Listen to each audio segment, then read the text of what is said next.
In 1847, while renovating an abandoned church in Millfield, Ohio, workers found a hidden compartment beneath the ornately carved pulpit. This compartment, sealed with an elaborate mechanism that had gone undetected for decades, held a weathered leather-bound journal, its pages yellowed with age yet meticulously preserved. Inside were death records, over 8,000 names, each entry written in the same precise hand, documenting date, location, cause, and, most disturbingly, property values and asset calculations. Beside this grim ledger were 15 carefully drawn maps of settlements across Ohio, Indiana, and Illinois, each marked with the same chilling phrase, the Promised Land. The maps showed detailed topographical markings for swamplands, floodplains, and other dangerous terrain, with annotations about seasonal disease patterns and projected mortality rates. Before we continue with the story of the Westbrook family's reign of terror across the Ohio frontier, I'd like to ask you to subscribe to our channel if you enjoy uncovering the darkest secrets of American history. This channel is made exclusively for those brave enough to face the disturbing truths mainstream historians often ignore. Let us know in the comments which state you're listening from. You might be closer to one of the Westbrook's promised lands than you realize. Now, let's return to the beginning of this horrifying tale. The early 1800s marked a period of intense religious fervor across America. The Second Great Awakening swept through the newly formed United States, bringing revival meetings, spiritual renewal, and a wave of new religious movements. This religious revolution transformed American society, especially on the frontier, where the absence of established churches created fertile ground for charismatic preachers and innovative theologies. Joseph Harkins, the master carpenter overseeing the renovation, later testified that his hands trembled so violently upon reading the first pages he could barely close the journal. It wasn't just a record of deaths, he told the Cincinnati Enquirer in an interview months later. It was a business ledger. Human lives calculated as profit and loss.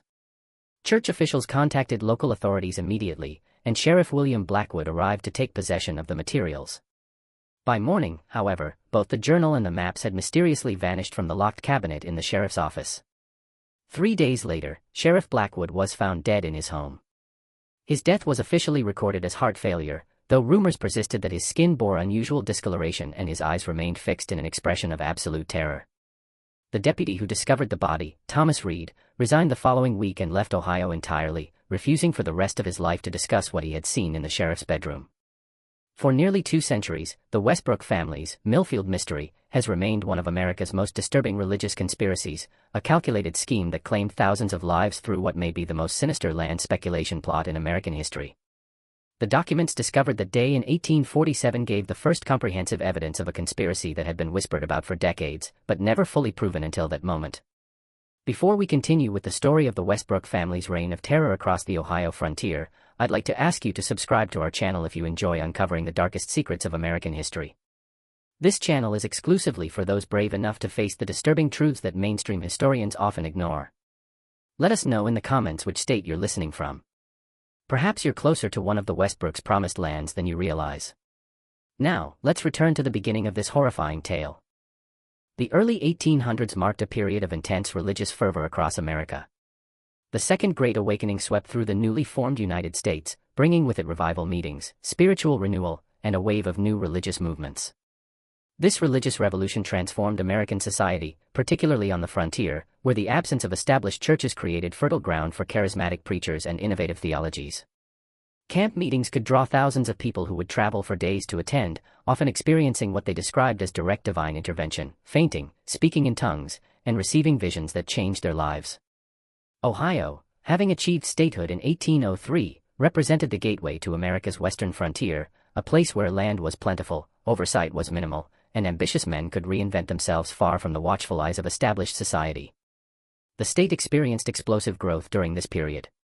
Its population increased from just 45,000 in 1800 to over 580,000 by 1820.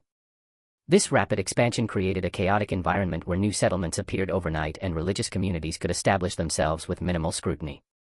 Among the men drawn to this opportunity was Isaiah Westbrook, a failed merchant from Hartford, Connecticut, who arrived in Chillicothe, Ohio, in the spring of 1803. Unlike many settlers who came with dreams of farming or trading, Isaiah arrived with something far more valuable, a vision, or so he claimed.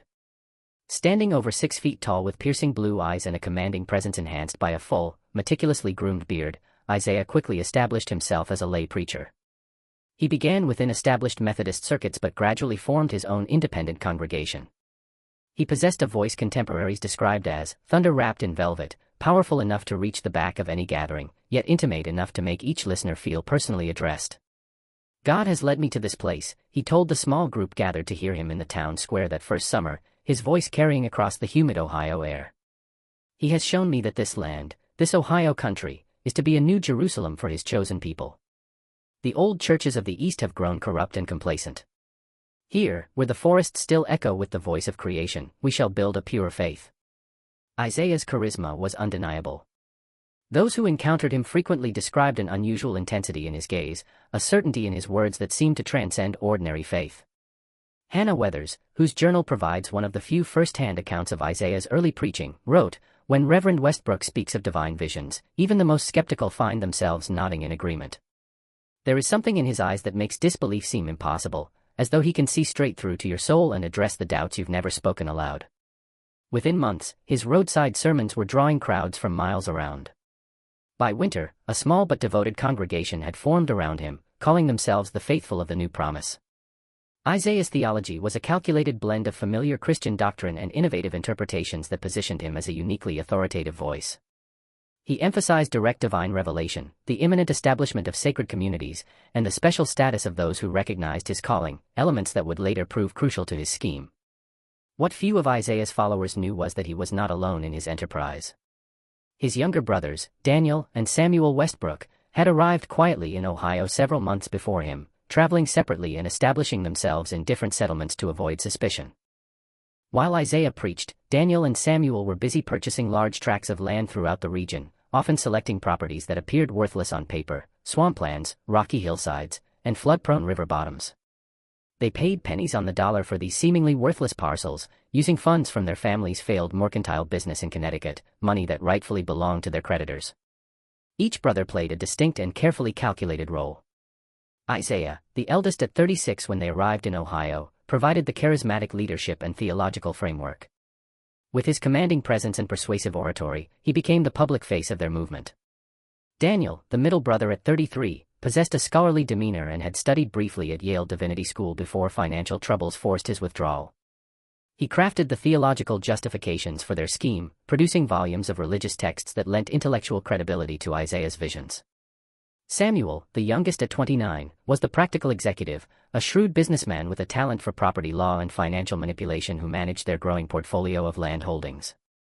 Court records from Connecticut reveal that the Westbrook brothers had attempted a smaller version of their scheme in Rhode Island 2 years earlier, establishing a short-lived religious community that collapsed amid accusations of financial impropriety. They departed just ahead of legal proceedings, leaving behind substantial debts and several investors who claimed to have been defrauded. This earlier failure taught them valuable lessons about the scale and isolation necessary for their deception to succeed.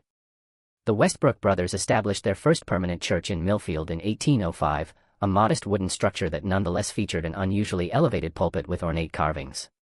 Crafted personally by Samuel, who had trained as a carpenter, the pulpit's height was deliberate, placing Isaiah physically above his congregation in a visual reinforcement of his spiritual authority.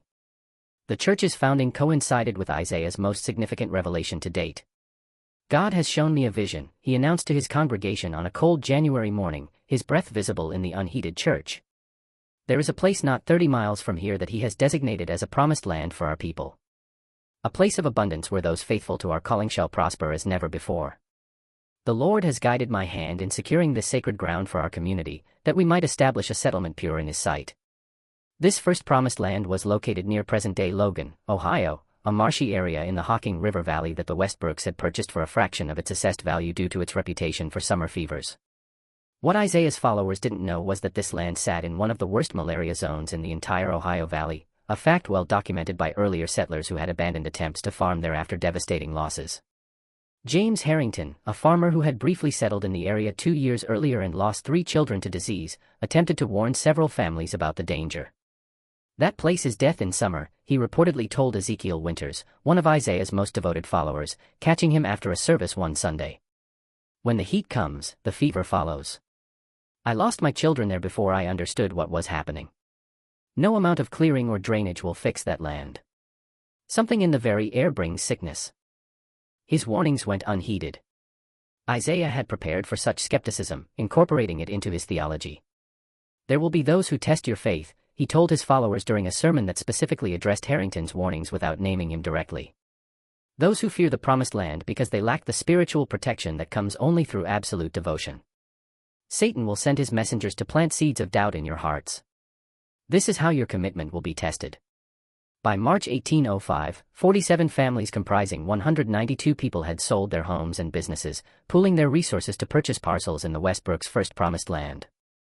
The price, while seemingly reasonable on paper, represented a markup of over 500% from what the brothers had paid just months earlier. Isaiah led them personally to the settlement, helping establish a temporary church and organizing the construction of simple cabins. He remained with them through April, conducting daily services and overseeing the community's development. The settlement took shape around a central meeting house, with family cabins arranged in concentric circles that Isaiah described as reflecting the divine order of heaven.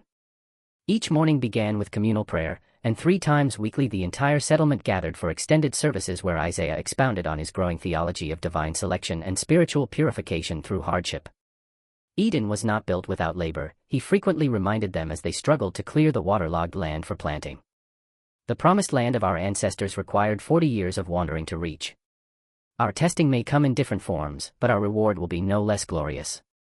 Then, as May approached and the first mosquitoes appeared in troubling numbers, Isaiah announced another revelation. God calls me to prepare the way for more of his chosen, he declared during an evening service, his voice solemn. I must return to Millfield to guide others to their salvation, that they too might join our holy enterprise. He departed the following morning, taking Daniel, who had served as the settlement's record keeper, with him, leaving Samuel to oversee the community's continued development. What happened next was documented by Elizabeth Winters, wife of Ezekiel, whose diary remained hidden in the wall of their cabin until its discovery in 1890. The journal, now preserved at the Ohio Historical Society, provides the most comprehensive first-hand account of life in the first Westbrook settlement. By June, the first cases of malaria appeared, primarily among children and the elderly. By mid-July, the settlement had established its first cemetery. By August, that cemetery contained 73 graves. Buried little Sarah today, Elizabeth wrote on August 12, 1805, her handwriting increasingly unsteady as the entry progressed. That makes 17 graves in the burial ground since last week. The fever takes them so quickly now. Healthy at breakfast, delirious by supper, gone before the next dawn. Ezekiel insists this is a test of faith, but I cannot understand what God would want with so many innocent souls. I suggested returning to Millfield, but Ezekiel says Reverend Westbrook warned that those who abandon the promised land abandon their salvation. Samuel Westbrook visits each new grave, writing in his book with such careful attention, you would think he was recording births rather than deaths. The diary entry from September 3 reveals a troubling detail. Samuel spends hours in his cabin with his ledgers. Through the window yesterday, I saw him making calculations after the Miller family was found dead in their home. For more souls for his books. There is something unnatural in his precision. No grief, only numbers. By October, more than half the settlement's population had perished. The survivors, weakened and impoverished, abandoned their claims and scattered. Many died on the journey to other settlements, their bodies discovered by travelers along the crude roads leading away from the promised land. Those who made it to established towns found themselves objects of both pity and suspicion, victims of what many locals considered a bizarre religious cult. Meanwhile, in Millfield, Isaiah expressed profound sorrow at the tragedy, incorporating it into a series of powerful sermons on faith tested by adversity. Our brothers and sisters have been called to heaven before us, he preached to his growing congregation, his voice breaking with what appeared to be genuine emotion. Their sacrifice has hallowed that ground and prepared the way for a new revelation. The Lord tests most severely those he loves most dearly. What none of his followers realized was that Isaiah had already directed Samuel to quietly reclaim ownership of the abandoned properties through a network of legal proxies. By December 1805, the Westbrooks had recovered virtually all the land from their failed settlement, now at no cost to themselves, while retaining the original purchase funds paid by the settlers. This land would later be resold to timber speculators once the region's malaria reputation had faded from public memory. This pattern would repeat itself over the next 3 decades with frightening precision. Between 1805 and 1840, the Westbrook brothers established 15 different promised land settlements across Ohio, Indiana, and eventually Illinois. Each followed the same essential formula. Isaiah would announce a divine revelation identifying a new sacred site, Daniel would produce theological justifications and organize the faithful, Samuel would handle land transactions and construction. The brothers refined their method with each iteration. Later promised lands included not just malarial swamps, but also arid areas prone to crop failure, flood zones that would drown spring plantings, and heavily forested regions that required impossible amounts of labor to clear for farming. In each case, the land appeared promising to inexperienced eyes but harbored fatal flaws obvious to experienced settlers. Their fourth settlement, established near present-day Marion, Ohio, in 1810, introduced a new element. This location sat on a floodplain that appeared fertile and well-watered during the dry autumn when prospective settlers were first shown the property. What Isaiah described as God's blessing of abundant water was in reality a seasonal flooding pattern that would inundate the entire settlement each spring, destroying crops, contaminating wells, and spreading waterborne diseases. Particularly ingenious was their seventh settlement in western Ohio, established in 1815. This location featured what appeared to be exceptionally fertile soil, dark and rich-looking. In reality, the soil contained a high clay content that retained water poorly and formed a cement-like crust when dry, making agriculture nearly impossible.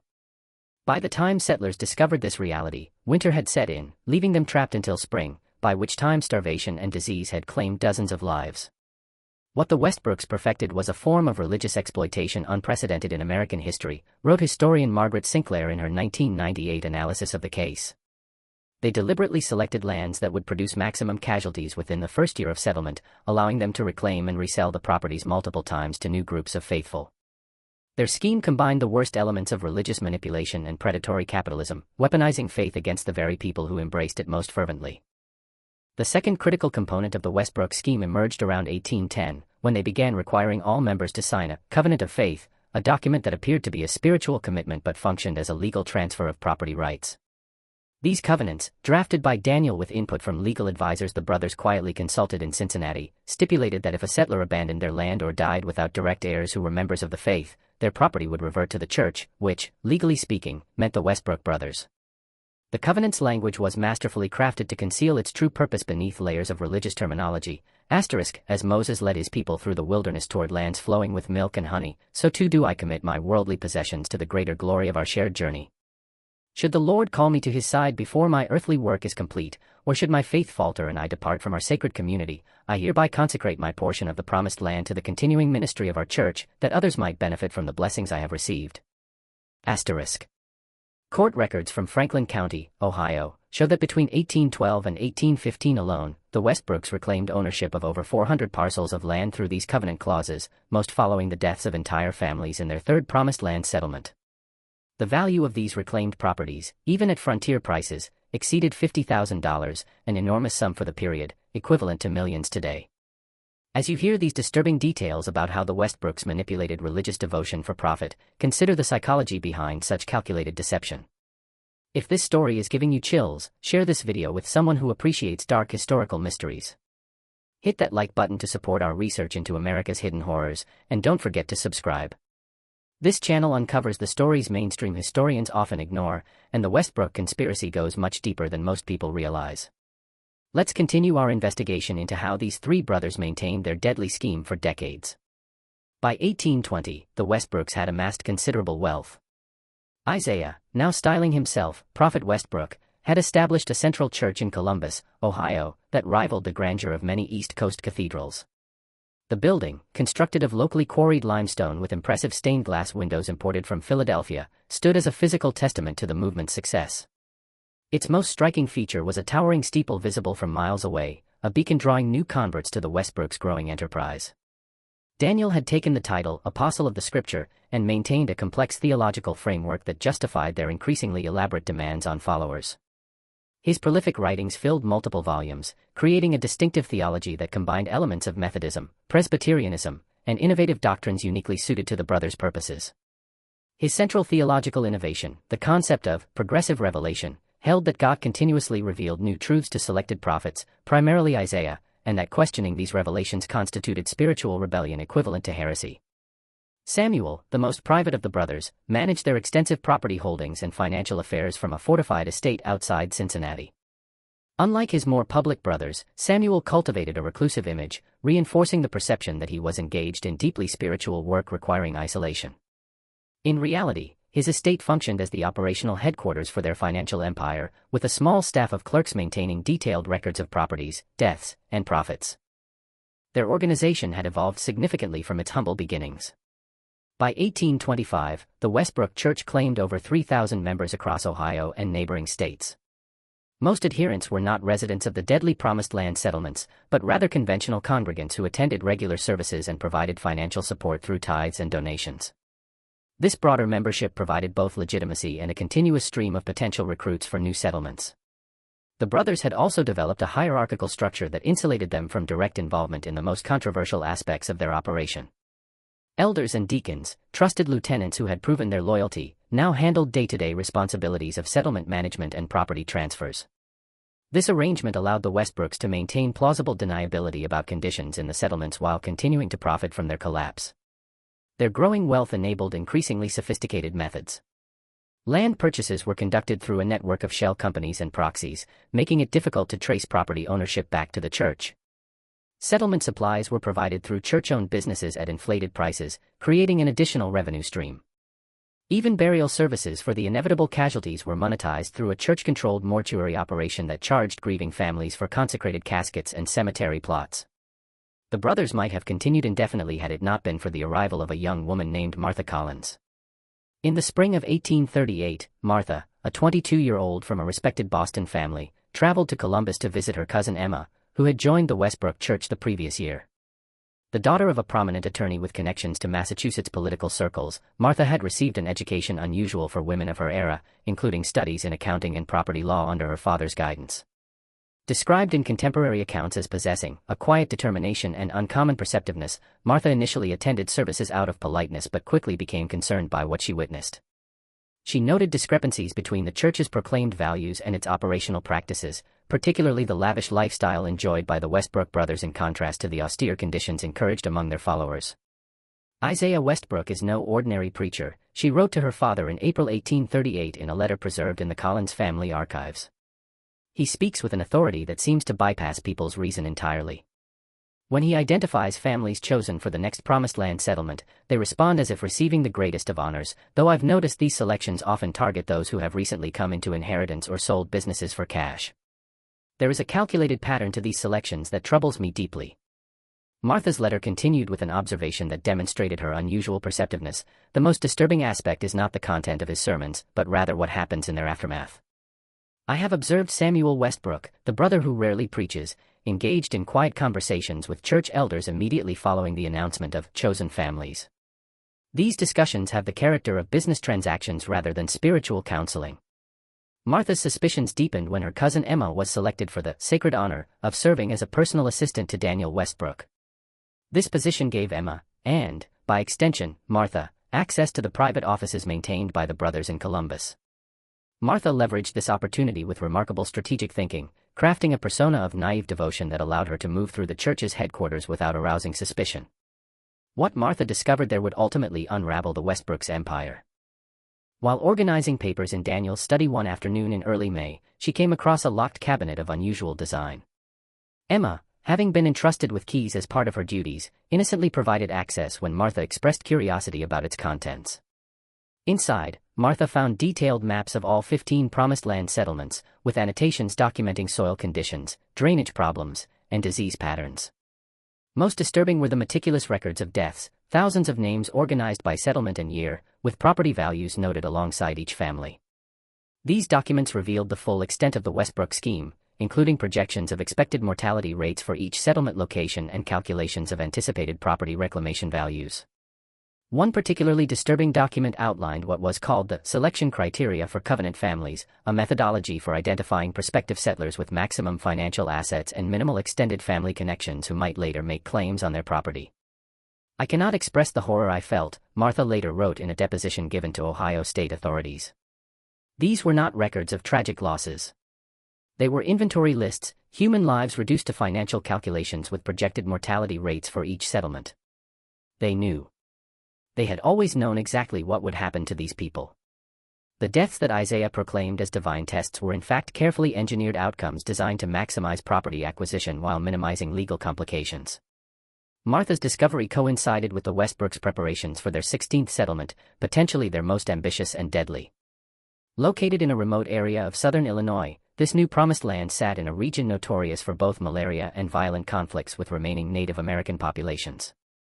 Internal documents suggested the brothers anticipated a mortality rate exceeding 70% within 6 months. The Illinois settlement represented an evolution of their scheme. Documents in Daniel's cabinet revealed plans to extend operations beyond their own church, with strategies for recruiting settlers from German and Scandinavian immigrant communities who would be less familiar with frontier conditions and American legal protections. The projected revenue from this single settlement exceeded $75,000, more than all their previous operations combined. Over several weeks, Martha secretly copied key documents, including settlement maps and portions of the death records. Working late at night in her boarding house room, she meticulously reproduced the evidence, concealing these copies inside a hollowed-out Bible, an ironic hiding place for evidence of religious exploitation. Her plan was to escape back to Boston with this evidence and alert federal authorities through her father's political connections. However, as her departure approached, she noticed a change in how she was treated within the church community. Church members who had been friendly became distant or overly interested in her activities. She observed unfamiliar men watching the boarding house where she stayed. "Emma tells me that Daniel has been asking unusual questions about my activities," she wrote in her final letter home, which was never sent but later discovered hidden in her Columbus boarding house. "Yesterday, Isaiah invited me to a private prayer meeting to discuss what he called concerns about my spiritual commitment. I declined, claiming illness. This morning, I noticed a man following me through the market. I fear they suspect something. If anything should happen to me, please know that the Westbrook brothers are not men of God, but merchants of death. Their promised lands are killing fields deliberately chosen for their deadly conditions." Martha's fears were justified. Unknown to her, a church member had observed her copying documents late one evening and reported this to Samuel Westbrook. The Westbrooks immediately launched a discreet investigation into the potential security breach, with Samuel personally traveling from Cincinnati to manage the situation. Church records obtained decades later reveal an emergency meeting of the brothers and their inner circle on May 15, 1838, with the cryptic agenda item, addressing the Collins situation. On the evening of May 17, 1838, Martha attempted to board a stagecoach bound for Pittsburgh, the first leg of her journey home. She never made it. According to the stagecoach operator's log, a young woman matching Martha's description approached the station but was intercepted by 2 men who escorted her away after a brief conversation. A witness later described seeing her enter a church carriage accompanied by a man believed to be Samuel Westbrook. She was never seen again. The official explanation provided by the Westbrook Church was that Martha had received a divine calling to join the advanced preparation team for the Illinois settlement. When her family in Boston made inquiries, they received letters supposedly written by Martha describing her spiritual journey and requesting no further contact with her former life. Handwriting experts would later confirm these letters were forgeries, likely written by Daniel Westbrook, whose scholarly background included training in document preparation. Martha's disappearance might have remained just another mystery had it not triggered a chain of events that would ultimately expose the Westbrooks' crimes. Her father, William Collins, a prominent Boston attorney with connections to Massachusetts Senator Daniel Webster, refused to accept the church's explanation. He traveled to Columbus in July 1838 and launched his own investigation, hiring local detectives and offering substantial rewards for information. Collins was not a man to be underestimated.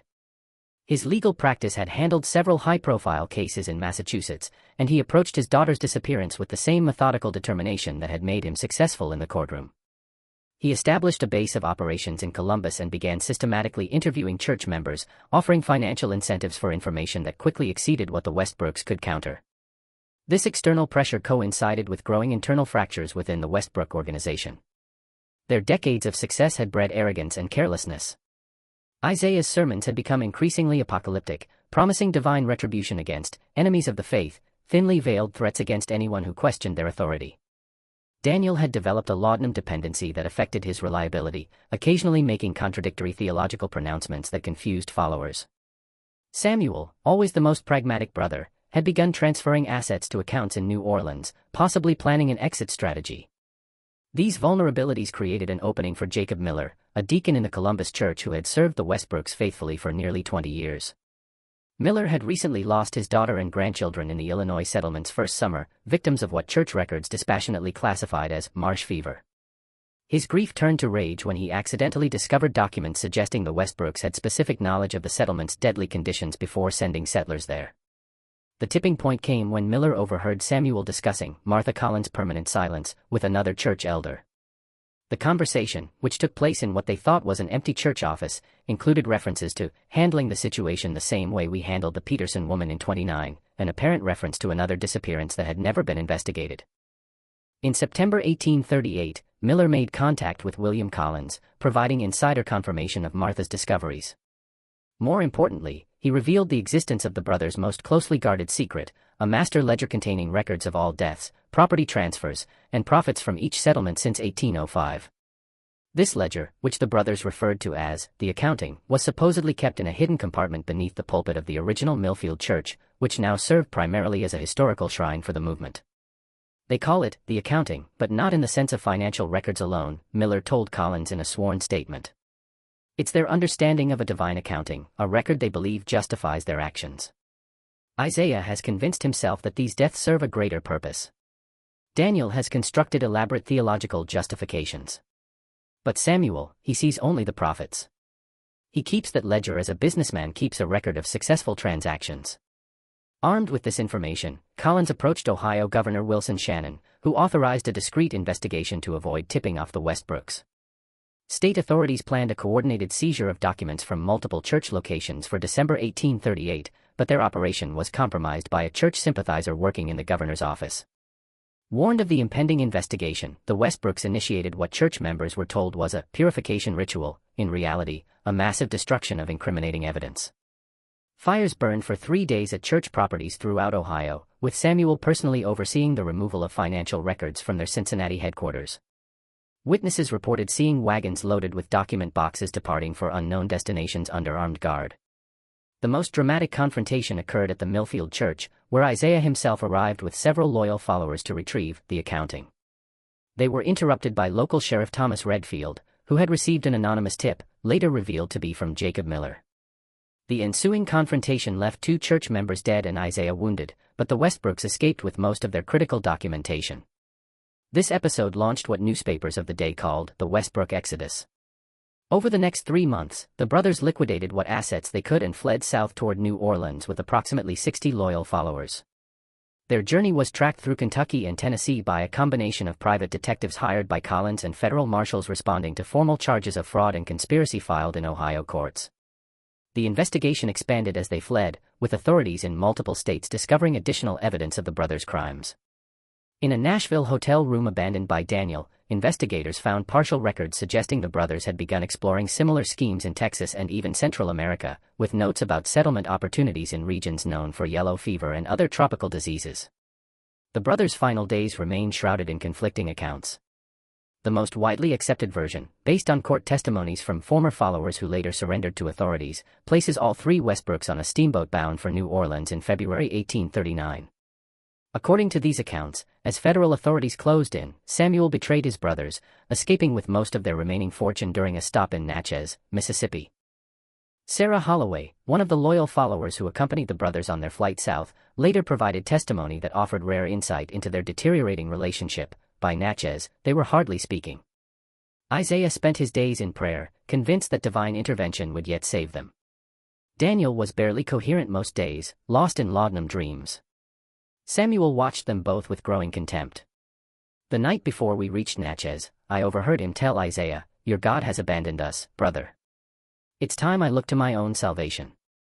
Isaiah and Daniel, now fugitives with dwindling resources, reportedly continued to New Orleans, where they attempted to secure passage to Cuba. On the night of March 12, 1839, both brothers were killed in what local police recorded as a merchant dispute turned violent at the New Orleans waterfront. Some historians suggest this convenient end to the manhunt might actually represent an extrajudicial killing sanctioned by authorities who feared the brothers' trial would create embarrassing revelations about how they had operated with impunity for so long. A dock worker who witnessed the incident later claimed that Isaiah died clutching a small leather-bound book to his chest, potentially a portion of the accounting that had not been recovered. His final words reportedly were not prayers, but a defiant claim, "Our work is recorded in heaven. You cannot erase what we have built." Samuel Westbrook's fate remains the most mysterious. Various reports placed him in Cuba, Mexico, and even England in the years following his brothers' deaths. The most credible account comes from Brazilian police records, which document the 1847 arrest of an American calling himself Samuel West for operating a fraudulent religious colony near Sao Paulo. The description matches Samuel Westbrook, and the scheme bore remarkable similarities to the Ohio operations. This suspect died in custody before trial, reportedly from self-administered poison. A journal confiscated from Samuel West by Brazilian authorities contained passages that seemed to confirm his identity. My brothers lacked vision. They saw our work as confined to the American frontier. I always understood that our model could function anywhere faith blinds people to reason. The principles remain sound, though implementation must adapt to local conditions. What's most disturbing about the Westbrooks isn't just the scale of their crimes, estimated to have caused between 7,000 and 9,000 deaths over 3 decades, but how effectively they exploited America's religious landscape to commit them. They operated during a period of intense spiritual experimentation when new denominations and religious movements emerged regularly across the frontier. Their settlements were isolated enough to avoid scrutiny but close enough to transportation networks to attract new victims. They exploited fundamental weaknesses in America's developing society: the lack of communication between scattered communities, the absence of regulatory oversight on the frontier, and, most critically, the constitutional protections for religious practice that made authorities reluctant to investigate even suspicious church activities. Their operation represented a perfect storm of religious manipulation, geographical isolation, and financial exploitation that allowed mass casualties to accumulate for decades without intervention. The Westbrooks understood something fundamental about America during this period, wrote historian James Thornton in his landmark analysis, Faith and Fraud on the Frontier. Religious freedom, one of our nation's greatest virtues, created space for both genuine spiritual innovation and deadly exploitation. The frontier's distance from established authority structures made it impossible to distinguish dangerous cults from sincere new denominations until it was often too late. In this regulatory vacuum, the brothers constructed what may be the most profitable murder scheme in American history. The brothers' operation worked not just because of their cunning, but because it exploited deep psychological vulnerabilities. Dr. Eleanor Matthews, a historian specializing in 19th-century religious movements, explains, the Westbrooks offered what every frontier settler desperately needed: community, purpose, and divine reassurance in a chaotic and dangerous environment. By framing their settlements as divinely chosen locations, they transformed ordinary land speculation into a sacred calling. Questioning the promised land wasn't just expressing doubt about real estate, it was challenging God's will itself. What made their manipulation particularly effective was how they integrated it with legitimate religious practices.